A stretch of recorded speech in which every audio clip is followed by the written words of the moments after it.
রক্তের দাগ শুকায় নাই। আমি 10 তারিখে বলে দিয়েছি যে ওই শহীদের রক্তের উপর দিয়ে পাড়া দিয়ে আরটিসিতে মুজিবুর রহমান যোগদান করতে পারে না।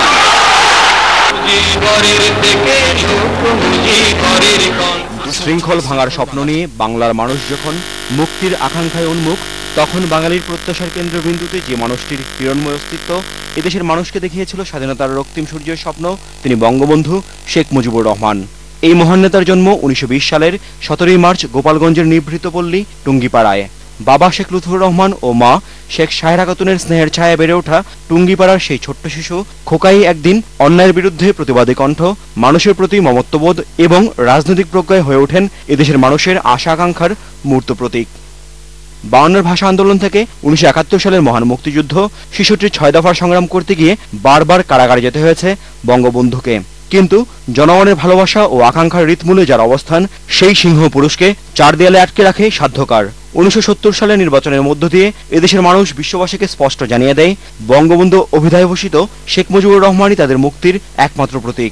বাঙালির এই আকাঙ্ক্ষাকে হৃদয়ে ধারণ করে 7 মার্চের ঐতিহাসিক ভাষণে বঙ্গবন্ধু শোনালেন 200 বছর ধরে পরাধীন বাঙালির মুক্তির কয়েকটি রক্তিম পংক্তি।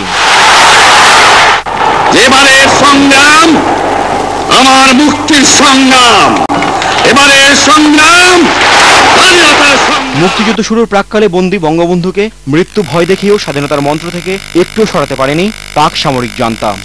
যে শরীর স্পর্শ করতে সাহস পায়নি পাক হানাদার বাহিনী, সেই শরীর বিদীর্ণ হলো দেশীয় ঘাতকের বুলেটে 15 আগস্টের কাল রাতে।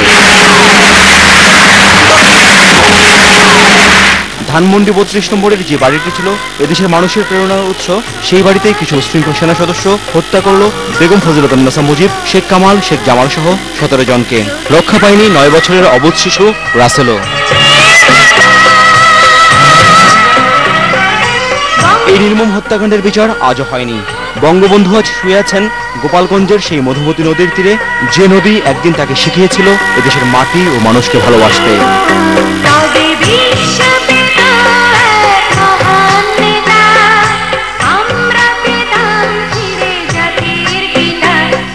Ashraful Alam Khokon, channel I, Dhaka.